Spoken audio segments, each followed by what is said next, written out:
I had to cue it up for you, Mike. There's a lot of things to unpack with Deion, man. A lot. A Oh, lot of stuff. So, before people don't think I'm a Deion fan, that's my Deion helmet. Signed by the man himself. This is a, old school Atlanta helmet. I love Deion. He's going to have a lot of challenges at Colorado. He's going to have a lot of decisions to make. Um, he's already told the players on the roster that if you're not buying in, you can get in the portal. And I think he wants a lot of them to go there because they're a 1-11 football team, and he doesn't want this roster. I saw that. He wants to bring a few kids with him from Jackson State. Travis Hunter, who is, many had him as the number one recruit in the country, who chose Jackson State over Florida State and Georgia and some others. He's going to bring his son there as quarterback. But there's so much interest in him.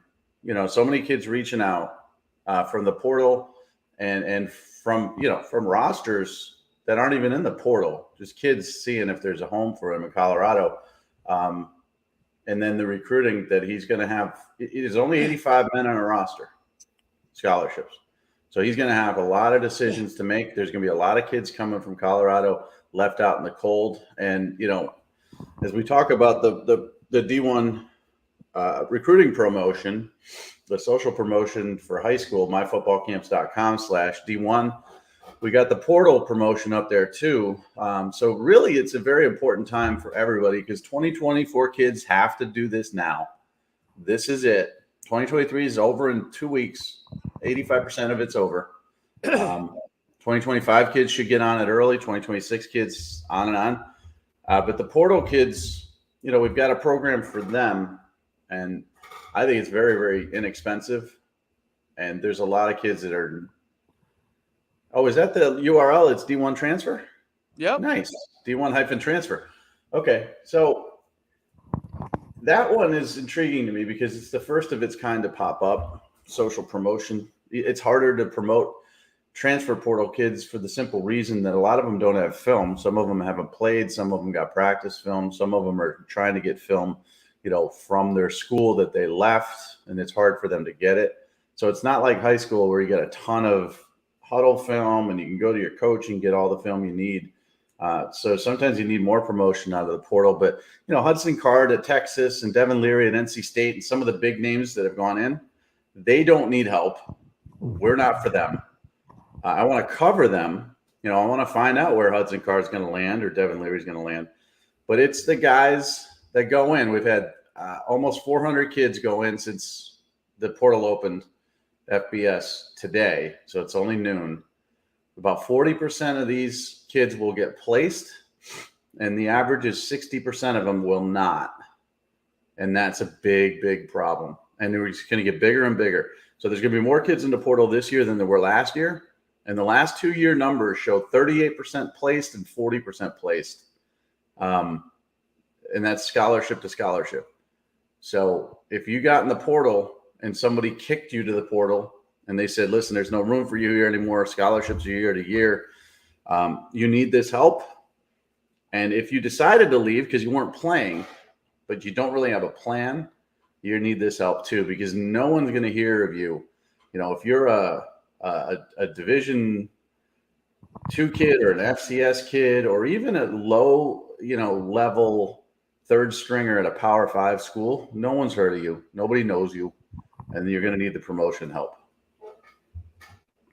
Yeah, and there are plenty of guys that can go places. It's just that with all these people in the portal, the guys who are known commodities are going to go. There's no doubt about it. And it's just like you said, those guys obviously don't need our help. But that next tier of guys that could go to a place and contribute and really be and maybe even an impact player, but they haven't played, they haven't gotten in on the field, and they're going to need help there with the way packaged. So you go to myfootballcamps.com/D1-transfer, and I just showed it on the screen before.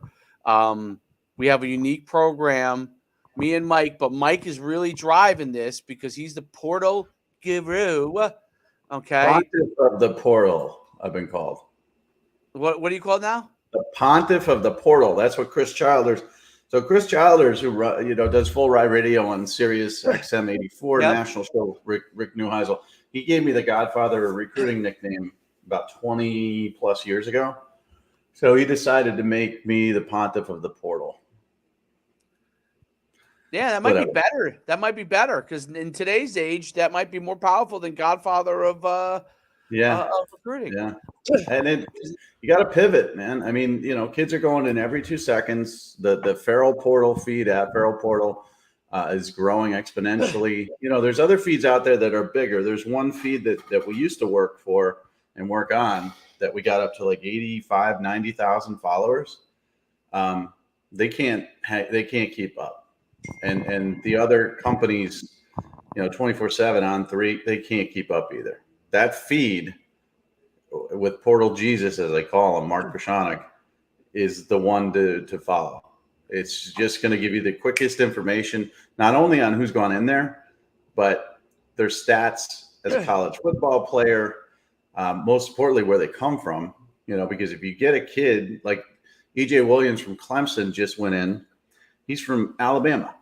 Now, I just talked to him briefly through DM. He hasn't heard from Auburn or Alabama yet, but he just went in the portal. He could end up back there, and so that's important for Auburn and Alabama fans. And he's a kid who doesn't need our help, but it's a way to track it. But I will tell you this. There's so many kids hitting up that portal feed that need our help that I'm reaching out to and saying, it's inexpensive and you should probably do it because we'll work with you as a team to put your name out there. Now, I'm not going to call, Jeff Satterfield, who's just took the Cincinnati job today, which is surprising, from Louisville. I'm not going to call Deion Sanders on your behalf. It's not what we do.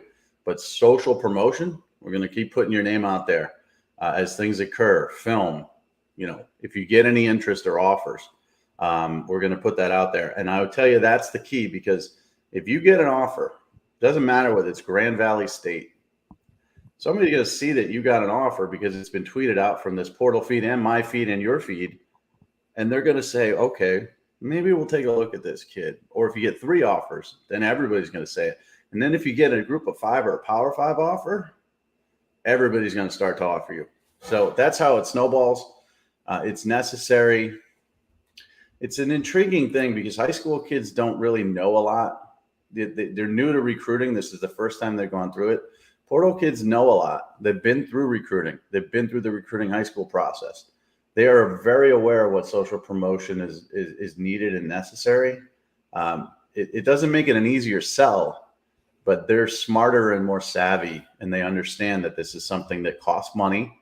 Nothing's free in life, but might help them.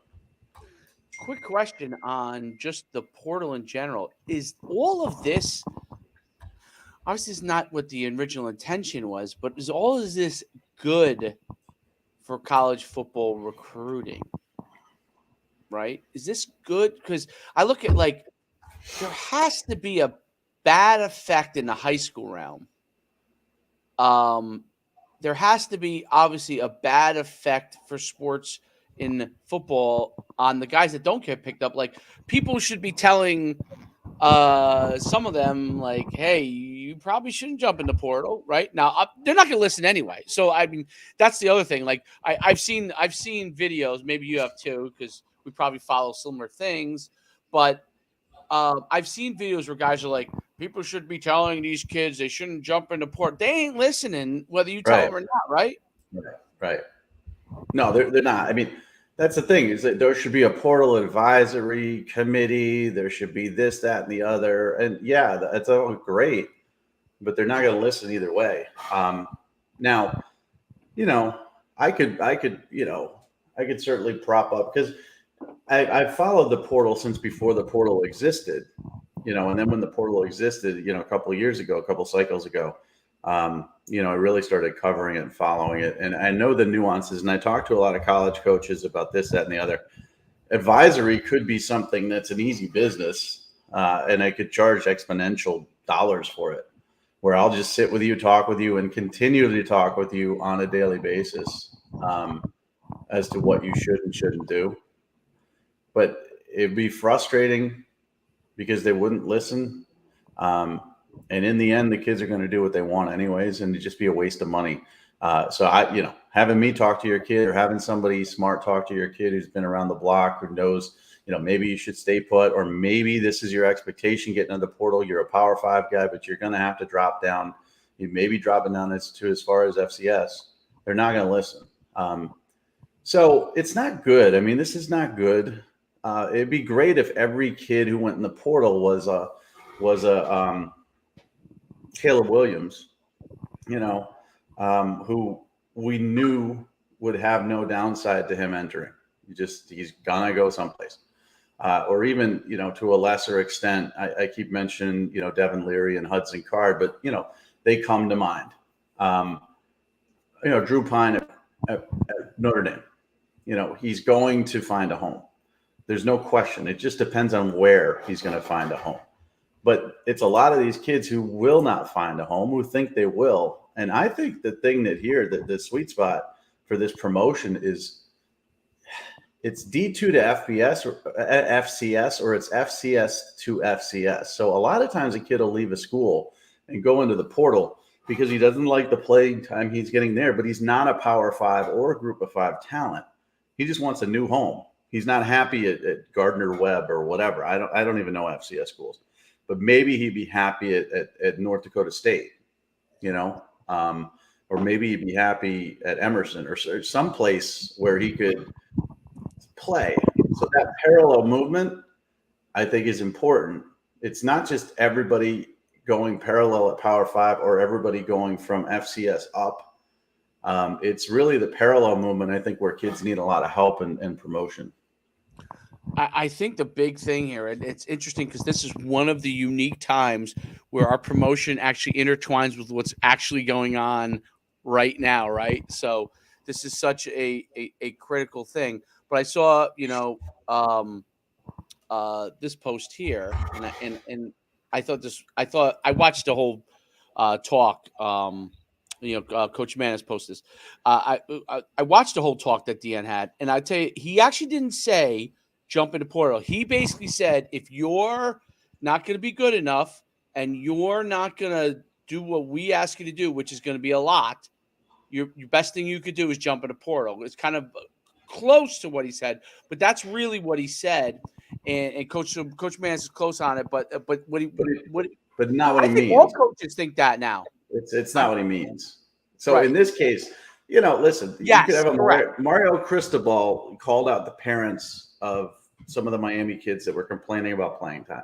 And he was quoted in an article saying, come pick up your kid if you're not happy. Right. Every coach does that. At the end of a season, especially if it's a disappointing season. I mean, Kirby Smart doesn't do it, but if you have a disappointing season or you're a new coach, your message to them is, if you don't want to buy in here, you don't want to be here, get out. Deion's is the same message, word-wise. If you're not going to buy, he doesn't want this roster. They stink. They're 1-11. Most of the players on this team are not good football players who were either taken, in a poor evaluation situation by previous coaches, or just haven't played up to their expectations. Every 1-11 team has a few good players. Yep. But what I think Coach Manis means by that, and it could be the headline of a lot of places, is Deion tells kids to jump at the portal. The terming and phrasing that he's using here 100% speaks to, because he did mention positional replacements. If you don't want to be here, but he mentions positional replacements. That's very specific. And he's also saying to them, they don't even know what the culture is. So he's trying to drive them away. That's what he's doing. And it's okay. I mean, listen, he's getting paid $5 million plus a year to take a 1-11 horrible football team back to some sort of competitive level in the Pac-12 and then compete for a championship. You recruit a 1-11 team, that team sucks and they can't hang. So you got to get rid of most of them. And I think he's going to get rid of most of them. I mean, Brian I Kelly, agree. when he went there, a lot of people left because he wasn't a cultural fit. He was down to 49 scholarship players at one point in time, and he filled it with a recruiting class. So he had a lot of young players this year, and he filled it with the portal and got himself up near that 85, but not there. Deion's going to be playing under 85 scholarship players if he wants to for a couple years. But the problem, he could take 30 kids in the portal. There's so much interest from all around the country in Deion. He can only sign a certain amount of kids, in the recruiting class. But he can take. There's no signing limit for the portal. So I think he's going to get rid of like 40 of these kids. I think you're going to see a max exodus from Colorado on purpose. And then I think you're going to see Colorado probably be the most active Power 5 team in the portal this year. Interesting. Will Jackson State be active in the portal? Or are those kids stuck? No, I think they want to go. And he said, he wants a lot of them to stay. But that's not his call anymore. You left. You cannot say what you cannot tell kids at Jackson State to stay when you left. That's hypocritical and it's crap. Now he's going to take a few with him, and I don't know what their grades are. There's also a portal requirement, a credit requirement, a GPA requirement. You can't just take somebody. Well, from what I understand, there's a minimum level at most schools of a GPA requirement, and you have to matriculate towards your degree. So most schools will take your gym classes and your PE and your underwater basket weaving classes and count that towards your GPA, and you'll get above that number. Now, what Colorado's done in the past is they've set their number at 2.5. You have to have a 2.5, which is higher than the standard. And they don't take those basket weaving and gym classes. So they're a very difficult place to transfer to, even though their academics aren't Duke or Stanford or anything like that, but they've got their registrar and their admissions people, and overall their college is not bought into taking anybody with a pulse, either in recruiting or in the portal. Now, will that be lowered? Because they paid $5 million a year to Deion, and he's Deion, will they drop that down to 2.0? Will they start allowing those classes to count toward your GPA? I don't know, but I do know that there are standards. You can't just willy-nilly transfer. Let's say you've been in there for 2 years at a school and you got 6 credits and a 1.2 GPA. You can't. You have to have some sort of, matriculation towards your academic goals for the NCAA to allow that transfer to happen. So that's another thing too. I don't know what these Jackson State kids' grades are. I have no idea. I assume Travis Hunter is going to go with him to Colorado, although he's from Florida originally and he moved to Georgia. He could get a big NIL number. There's other players on that team that have been successful, but some of them already transferred in. The running back transferred in from I believe West Virginia. I think their top tackler transferred in from Missouri. So are they grad students? Can they transfer twice? I don't have the answer to that. What are their academics? Are they going to have any academic hurdles to transfer? I can't answer that either. So I don't know what these Jackson State kids are left with. Most of them are going to have to stay. I mean, it doesn't matter that they went undefeated and won the SWAC. The SWAC is not good football. It's just not. It's not. There's no way to sugarcoat that. So that means these kids aren't great football players. So the Travis Hunters and Shedeur Sanders of the world are sort of, outliers. So I think the Jackson State kids are just going to listen, Jackson State's a nice school. They chose it for a reason other than Deion. They'll get a good coach in there and they'll stay. So these kids, I don't feel sorry for them. They're not screwed. But for him to say, I'd like you to stay, but I'm going to go, that's crap. You can't do that. What schools do you think stand to really gain a ton in the transfer portal in this situation?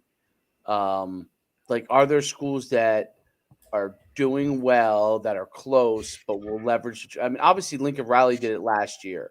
Will he do it again? I saw the quarterback from Clemson's in the transfer portal. Yeah, DJ. Yep.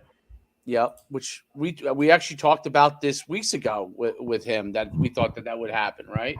So You mentioned that you thought that would probably happen. And are those kind of like, are there schools that are going to be leveraging transfer portal more than others as we continue, or is it just the best programs are going to get the best players from the transfer portal? Now everybody's going to be impacted. There's not an even playing field, just like recruiting. It's very, very difficult for Notre Dame to get recruits in the portal. They got Brandon Joseph from Northwestern last year, and that was a big one, but he's from Northwestern. I mean, he's got academics. He's got everything you need. They got Jack Cohn from Wisconsin a few years ago to play quarterback for them, but his academics were stellar. They can't take anybody that has lower academic standards than Notre Dame high school recruiting or what they expect. Duke, Northwestern, the same way Stanford. It's very difficult for those teams to take transfers, where it's easier for USC, as an example, to take multiple transfers because they don't have to worry about those academics. So the rich will get richer, simply because of that, but they're already getting richer through recruiting. Everybody's going to utilize it. It depends on how it's a difficult balance. How much do you want to put into high school recruiting? How much do you want to put in the portal? The portal is sort of the quick fix where you can take your roster like Lincoln Riley did from a 4-8 football team and be one game away from the college football playoff. It's instant impact. But is it long-term sustainable to do that? I don't know, because the portal's new. So the rich I feel like it's like the NFL to me. To me, it just seems like without parameters. By the way, the NFL actually has parameters. When you could be a free agent, this time and this time, who you take, how much money caps. So what's so crazy to me is I just keep going in my head about this, right? And we're doing this because we're doing the transfer portal thing, and we're doing the recruiting. As a college coach, if you're going to get fired the way that these guys are getting fired, if they don't win, there's no incentive for them to take a high school player unless he is a slam dunk at the highest level. Now, for FCS, I've seen how great it turns out for a lot of these FCS kids, because the Yale, I don't know if it's a lineman or skill player. That Yale has a great player that's got a bunch of offers for the portal already. Oh, lineman, yeah. The Rhode Island guy has a bunch of offers already. So it's important for players to understand that going FCS is an opportunity now versus before. You were like, when I played FCS at UConn, you were an FCS, okay? And that was the level you are, but you were also pigeonholed as you weren't moving forward and you were moving backward. Like, basically that's where you were, right? Occasionally a transfer would come from Division I, but they would have to sit out for a year. Now, like, you're almost, if you're not the top guy in high school and you get an FCS offer and you think you might be above that level, it's actually better for you to go in FCS and be a star right away, because if you wanted to, you could just transfer to USC 2 years from now. Am I wrong, or I don't know? No, it's right. It's very well. First of all, you get the one transfer now as an undergrad, and you get the second as a grad transfer, and that may or may not change. They had a policy vote on unlimited transfers. They shot it down, but it's still on the table.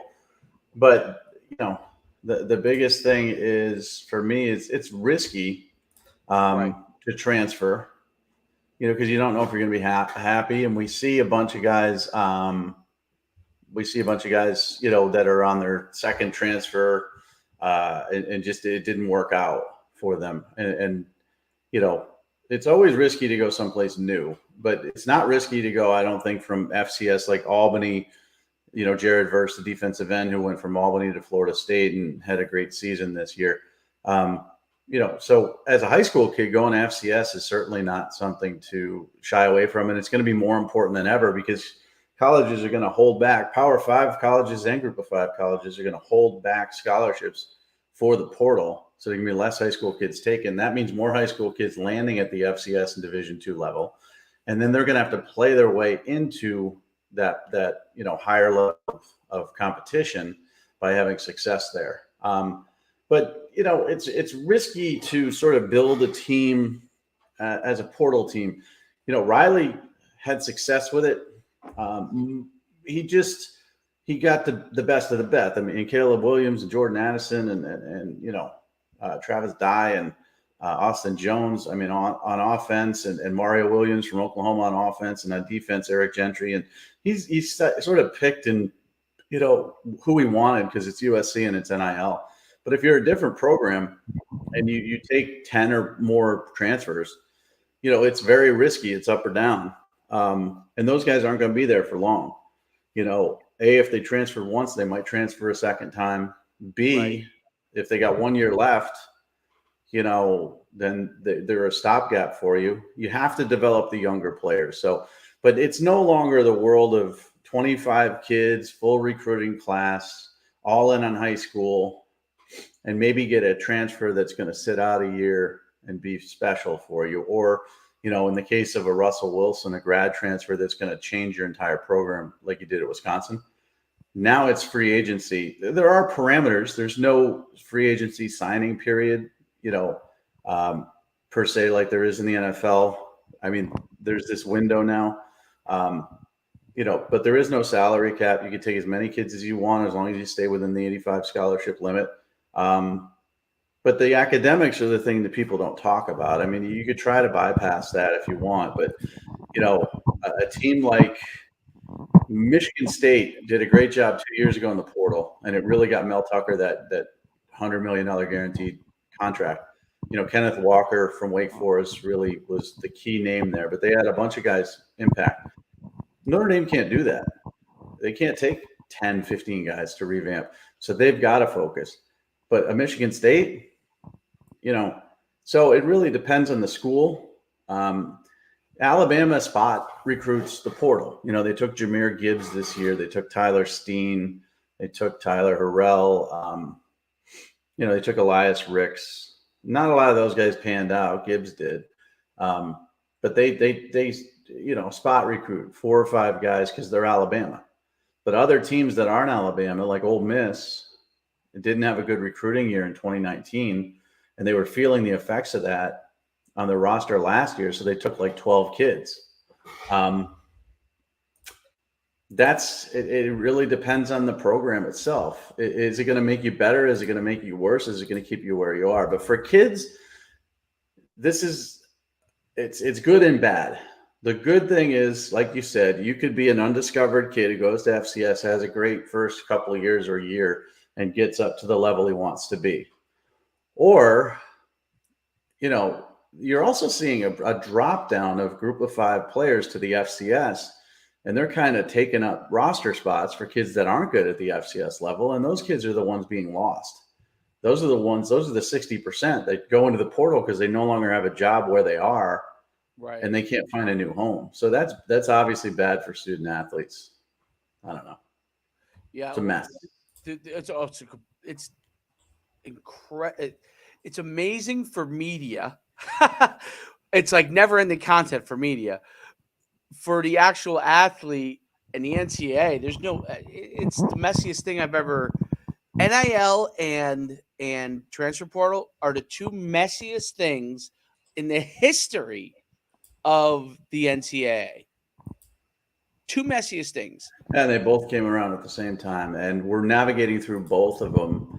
And kids have a number, So Devin Leary is a great example. Can a team like Illinois, where his brother plays as a quarterback, which is very attractive to him, can they afford an NIL number that a Notre Dame could, where he doesn't have a brother there, but could make more money?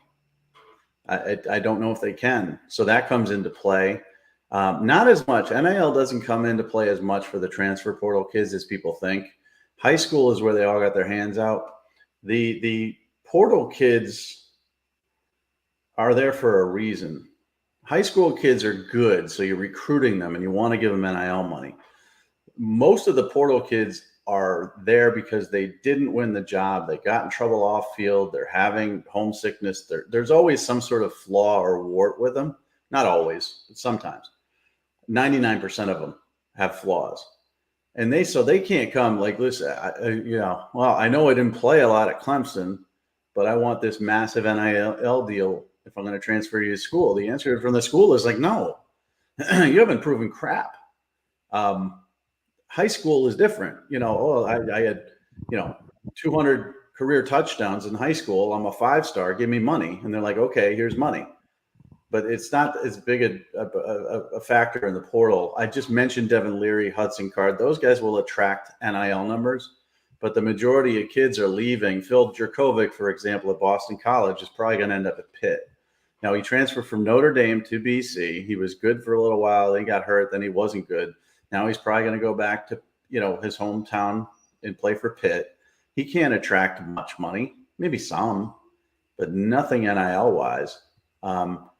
So you juggle the both, like what's going to happen.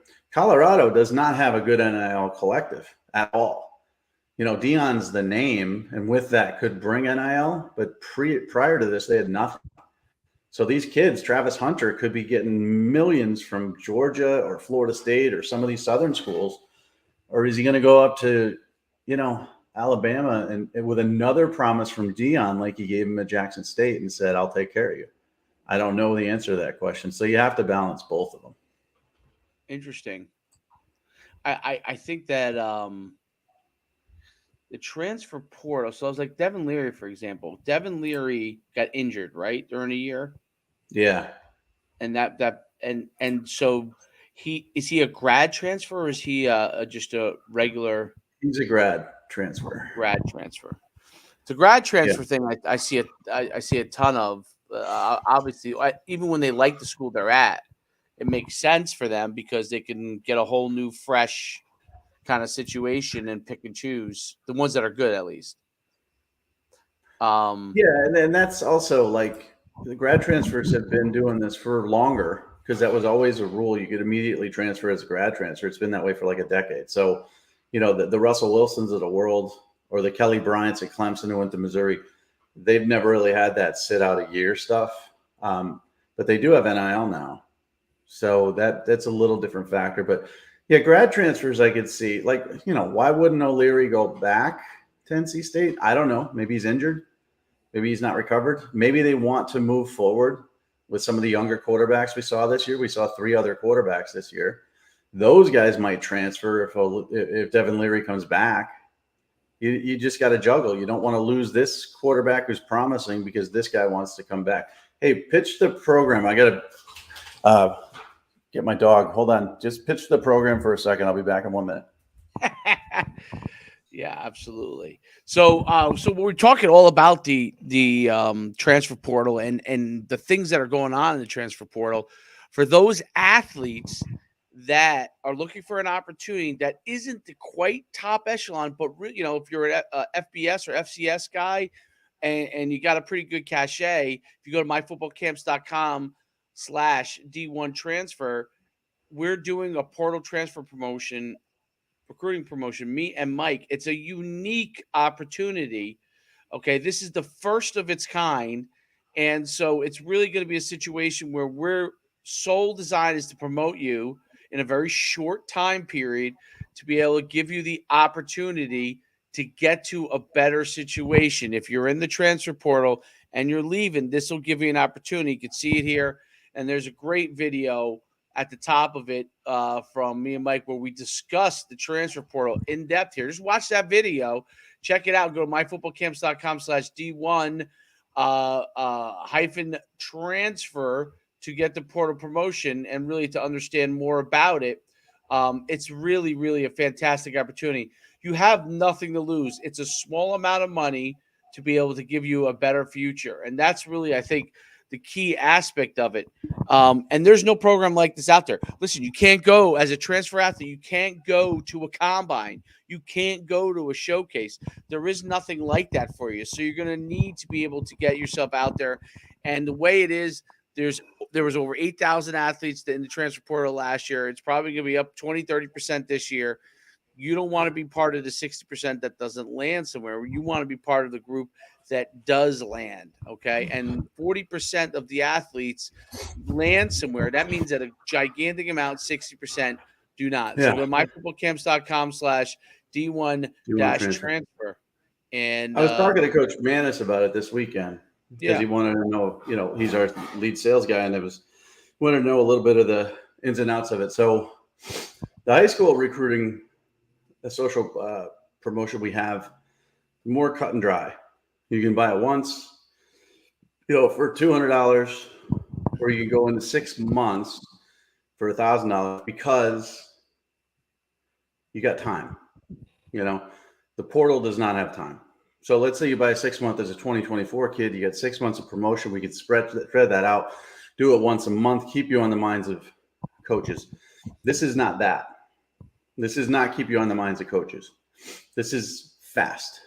They're going to be making their decisions very quickly. Now, that doesn't mean there's not an opportunity, because what happens is, they're not going to sign some kids they expected to sign in 3 weeks. They're not going to sign some kids they expected to sign in February. They're going to have kids turn pro that maybe they didn't expect to turn pro. And they're going to also go through their spring football with, some injury issues. So it's a fluid roster situation, but the portal generally for Hudson Card enters the portal. He's going to have a home in a week. Could be a day if he wanted, but another kid won't. So he was asking me, he's like, so for $300, what is the limit? What's the time limit? And the answer to that is there really isn't one. We're offering just this. We're going to retweet you. We're going to quote tweet you. We're going to put you on our feeds. We're going to put you in that feed itself. If you have video, we'll do our typical scouting over the video and talk about you over the video so colleges can look at that. And that's it. Like high school kids 3 months from now could have different film than they had 3 months ago. It could be some winter camps that they went to, or it could be some early 7-on-7s. Like there's no new film for transfer portal kids, just none. It's what you have at your school. So really, when we do that video, we're going to do the one-time analysis on it, and we can retweet that video over and over again, no problem. It's a really different package. I think it's so cheap, it's unbelievable. And when we did the price point on it, part of me was like, this is cheap. But it's the first time we're doing it, and it's the first time it's ever been done. Now, what does that do for the kids who don't find a home? Are we still promoting and retweeting them in August of next year? Yeah. It's like $300 could be a 6-month investment of time on our hands, or it could be a 1-week investment on our time. And that's why it's very interesting, a business for me, because we could have an FCS kid no one's ever heard of. We could tweet him out a few times, put out his film, and he could get 3 offers that he likes, and he could commit in a week. And we're done. That's it. Yep. You paid for the promotion. The promotion worked. We wish you luck. We're going to follow you. If you go back in the portal again down the line, hit us up. We'll do the same thing for an additional cost, of course. Or it could be 6 months. We could take on a D2 kid who is in the portal looking for a new home, doesn't have a ton of interest, doesn't have a lot of schools, and his dream offer could end up being like a Stony Brook. And it may take 6 months for him to get that Stony Brook offer. But like I said, it's not like we're calling coaches on the phone every day and we're working the lines for these. We're socially promoting you, and we will do that for the transfer portal kids as long as it takes. Listen, if you quit football, it's not open-ended. If you're one of those 60% and you don't find any home whatsoever, more likely than not, we're going to find you a walk-on offer. You're going to continue to be able to play football if you want to. I mean, that's really low ball goal, but that's not difficult. And then from there, you could build yourself back up and maybe become a valuable portal kid. But when I was thinking of the business itself, I'm thinking about how scheduled the high school promotion is with the 1 time and the 6 month and the 1 year, and how slow we can go and how much time we have and how you don't want to oversaturate. Some of our 6 month people, they're like every 2 weeks, have you promoted me again? No. That's not how it works. This is a scheduled, smart. You can't do it every 2 weeks because then people will get tired of you, or they'll think we're spamming, or we'll think we're promoting something that's not real. It has to be done in a timely fashion. Transfer portal? Nope. You got this. You got this window, and it's fast. And if you don't find a home by January, you better find a home by June. And if you don't find a home by June, then you're in trouble. So that's why I think it's cheap, because we could be working on this for certain kids for 6 months to a year, and other kids could be a week, and it really depends on how successful it is and how good you are. So that's why I think it's so cheap. I mean, geez, there's been no resistance to the price here, none. Yeah. It's just Well, I think you're 100% right, and maybe I think that's what we should almost wrap on, because you nailed it right there. What the whole thing is about, and we talked in depth about like the different situations you're in as an athlete. You got to really understand the situation. If you're going to jump in the transfer portal, know what's going on at your school, because when you jump in, there's a good chance if you want to go back. And I actually heard Deion say this: I'm not taking you back when you jump in. I heard him say that. That he 100% said. Once you jump in, you ain't coming back. So, and I not every school is like that, but a lot of them, even if they don't say that, that's what's going to happen. So, make a smart decision on it. Understand the situation, but we're here to help you on it, and DM us if you have a question. That's it. DM us. I'll go back and forth with you a little bit. What's your goals? What's this and that? Talk to your parents to see if they're willing to invest. If they are, then we'll get you the information. We'll get started with you, or we'll have Coach Manis reach out to you. And we're in day one of the FBS portal. Today's day one.